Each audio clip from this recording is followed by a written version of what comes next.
7월 28일 수요일 새벽입니다. 오늘도 하나님 앞에 기도하러 나오신 여러분들을 주님의 이름으로 환영합니다. 다 함께 사도신경으로 우리의 신앙을 고백하겠습니다.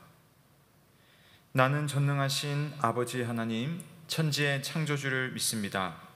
나는 그의 유일하신 아들, 우리 주 예수 그리스도를 믿습니다.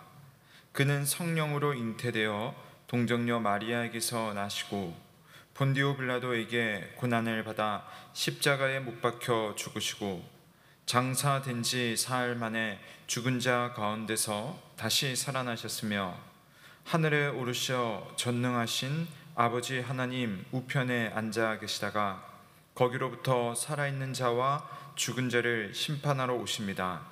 나는 성령을 믿으며 거룩한 공교회와 성도의 교제와 죄를 용서받는 것과 몸의 부활과 영생을 믿습니다.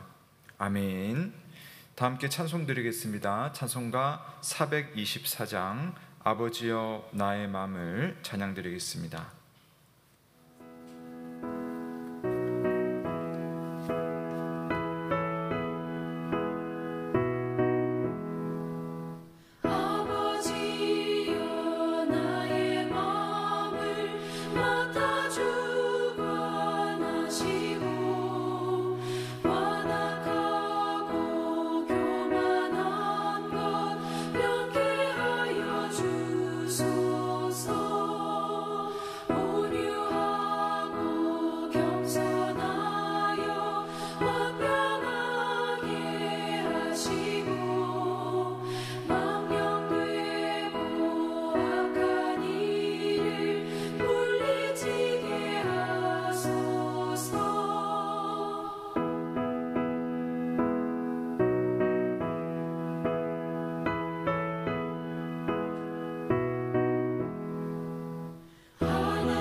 좋으신 하나님 아버지, 오늘 이 새벽 아침에 하나님 앞에 나와 우리로 하여금 말씀을 듣고 주의 이름을 찬양하며 또 기도할 수 있도록 인도해 주심을 감사드립니다. 연이 날씨가 무덥고 또 코로나로 인하여서 늘 우리의 마음이 불안한 가운데 있을 수 있지만은 그러나 그 속에서도 하나님의 선하심과 하나님의 인자하심과 하나님의 돌보심을 의지하는 주의 백성들은 기쁨으로 감사함으로 살아갈 수 있는 일상이 될 수 있도록 우리를 주장하여 주시옵소서. 특별히 우리가 여러 상황들을 만나는 순간순간마다 하나님의 손길을 의지하며 예수 그리스도의 말씀을 상기하며 믿음으로 결단하고 선택하고 순종함으로 하나님께 영광이며 또 우리의 삶에는 하나님의 은혜가 나타날 수 있도록 그런 믿음으로 살기를 원합니다. 성령 하나님께서 우리 흩어진 모든 성도들의 하루하루를 주장하시고 한 시간 매 초마다 우리와 함께 하시는 주님 만나는 우리 여음의 모든 교우들이 될 수 있도록 주님 인도하여 주옵소서. 주님, 지금 이웃나라 일본에서는 전 세계의 운동선수들이 모여서 또 올림픽을 개최하고 있습니다. 하나님, 코로나로 인하여서 염려하는 부분들이 없지 않지만 그러나 이런 일을 통하여서 여전히 세계가 하나이며 또 여전히 우리가 하나 될 수 있는 그러한 사람들임을 생각하며 평화와 또 공전을 모색할 수 있는 귀한 시간 될 수 있도록 은혜를 베풀어 주옵소서. 특별히 이웃이지만 사이가 좋지 않은 일본이 이 일을 잘 치러 나갈 수 있도록 하나님께서 은혜를 주시고, 또 사고가 없도록, 또 어려움이 없도록 하나님 도와주시고, 특별히 선수들이 건강하게 잘 맞춰질 수 있도록 은혜를 베풀어 주옵소서. 오늘도 무덥지만 우리 모든 사랑하는 성도들 각자의 삶 속에 선하시고 또 우리를 시원케 하시는 하나님의 은혜가 함께하길 간절히 바라며 예수 그리스도의 이름으로 기도드립니다. 아멘. 오늘 우리에게 주시는 하나님의 말씀은 예레미야 46장 1절에서 12절 말씀입니다. 예레미야 46장 1절에서 12절입니다. 이방 나라들에 대하여 선지자 예레미야에게 임한 여호와의 말씀이라. 애굽에 관한 것이라. 곧 유다의 요시야 왕의 아들 여호야김 넷째 해에 유브라데 강가 갈그미스에서 바벨론의 느부갓네살 왕에게 패한 애굽의 왕 바로누고의 군대에 대한 말씀이라. 너희는 작은 방패와 큰 방패를 예비하고 나가서 싸우라. 너희 기병이여 말에 안장을 지워 타며 투구를 쓰고 나서며 창을 갈며 갑옷을 입으라. 여호와의 말씀이니라. 내가 본즉 그들이 놀라 물러가며 그들의 용사는 패하여 황급히 도망하며 뒤를 돌아보지 아니함은 어쩌미냐. 두려움이 그들의 사방에 있음이로다. 발이 빠른 자도 도망하지 못하며 용사도 피하지 못하고 그들이 다 북쪽에서 유브라데 강가에 넘어지며 엎드러지는도다. 강의 물이 출렁임 같고 나일강이 불어남 같은 자가 누구냐. 애굽은 나일강이 불어남 같고 강물이 출렁임 같도다. 그가 이르되 내가 일어나 땅을 덮어 성읍들과 그 주민을 멸할 것이라. 말들아 달려라. 병거들아 정신없이 달려라. 용사여 나오라. 방패 잡은 구스 사람과 붓사람과 활을 당기는 루딤 사람이여 나올지니라 하거니와. 그날은 주 만군의 여호와께서 그의 대적에게 원수 갚는 보복일이라. 칼이 배부르게 삼키며 그들의 피를 넘치도록 마시리니 주 만군의 여호와께서 북쪽 유브라데 강가에서 희생 제물을 받으실 것임이로다. 처녀딸 애굽이여 길르앗으로 올라가서 유향을 취하라. 내가 치료를 많이 받아도 효력이 없어 낫지 못하리라. 내 수치가 나라들에 들렸고 내 부르짖음은 땅에 가득하였나니 용사가 용사에게 걸려 넘어져 둘이 함께 엎드려졌음이라. 아멘. 네, 오늘의 말씀은 애굽에 관한 경고입니다. 우리가 잘 알다시피 성경 속에 나오는 애굽이라고 하는 나라는요, 아주 오랫동안 강대국으로 존재를 하고 있습니다. 그런데 이 최강국 애굽이 사실은 이 바벨론에 의해서 무참하게 패배를 하게 됩니다. 자, 그런 상황 가운데서 하나님께서 애굽에 대한 경고를 하고요, 또 애굽을 의지하고 있는 유다 백성에 대해서도 사실은 경고를 하고 있는 내용입니다. 자, 그렇다면 애굽에 대한 하나님의 경고에서 애굽이 받아야 되는 교훈, 그리고 유다 백성들이 받아야 되는 교훈, 더불어서 이 말씀을 읽고 있는 우리가 받아야 되는 교훈이 과연 무엇일까 함께 생각을 해보려고 합니다. 자, 첫째는 위기가 있을 때 위기 앞에서 세상적인 힘을 의지하는 것을 우리가 항상 조심해야 될 것을 경고하고 있습니다. 바벨론이 유다를 침략을 할 때에 유다 사람들은 어떻게 위기를 벗어나려고 했죠? 물론 모두가 아니지만 우리가 며칠 동안 본 것처럼 몇몇 사람들이 애굽을 의지했습니다. 애굽이 강대국이고 애굽이 바벨론을 막아줄 수 있을 것이다. 그래서 애굽으로 도피한다든지 또 애굽과 외교적인 힘을 같이 모으려고 하는 그러한 시도들이 있었습니다. 물론 정치 외교적인 관점에서는 시도해볼 만한 일이었지만, 그러나 이들의 이런 태도는 온전하진 않았습니다.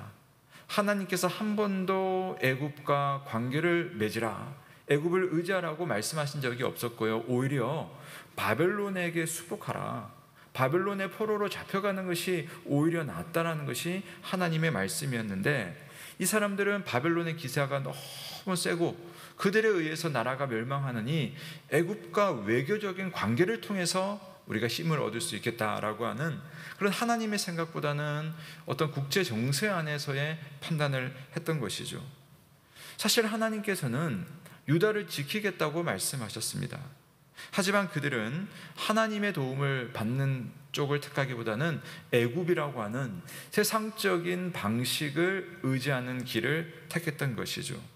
하지만 이 사람들의 기대와 달리 애굽은 결코 유다를 지켜주지 못했다는 것을 오늘 말씀이 쭉 보여주고 있습니다.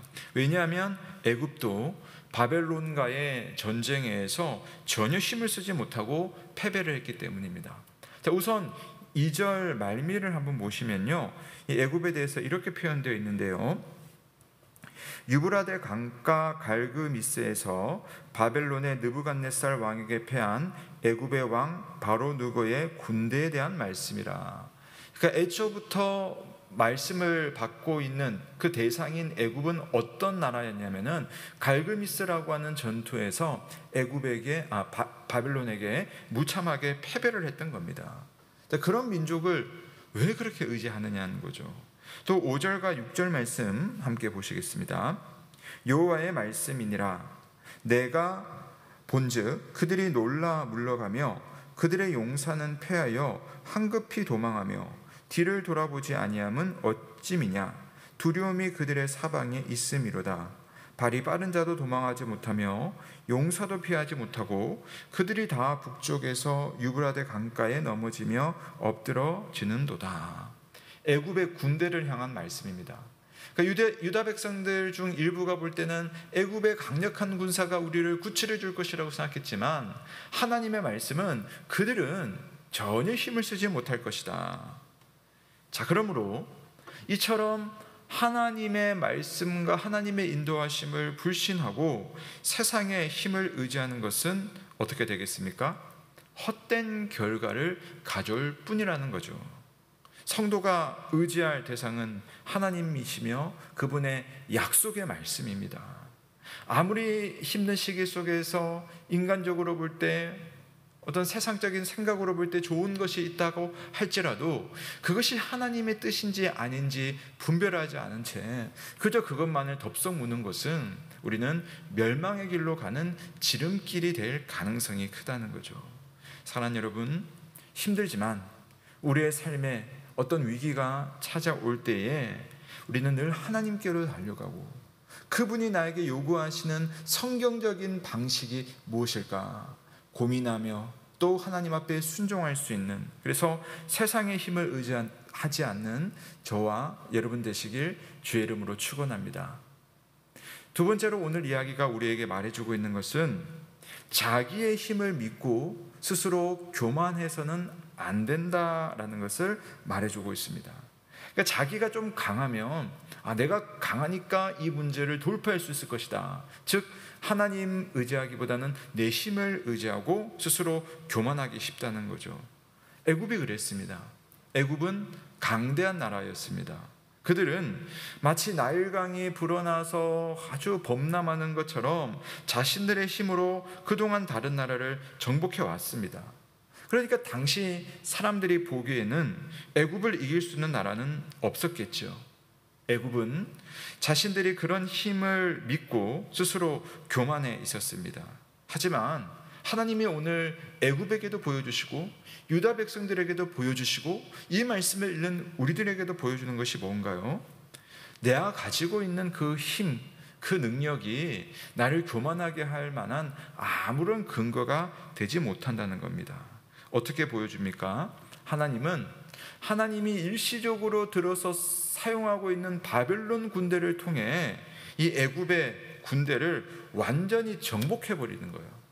그러니까 바벨론이 애굽을 심판하는 도구가 되어서 애굽의 그 교만한 마음을 다 무너뜨려 버리는 거죠. 애굽이 자랑하던 용사들은 두려움에 떨면서 도망을 쳐야 했습니다. 여러분 보십시오. 10절에 보시면 그날은 주 만군의 여호와께서 그의 대적에게 원수 갚는 보복이리라. 칼이 배부르게 삼키며 그들의 피를 넘치도록 마시리니 주 만군의 여호와께서 북쪽 유브라데 강가에서 희생 제물을 받으실 것이미로다.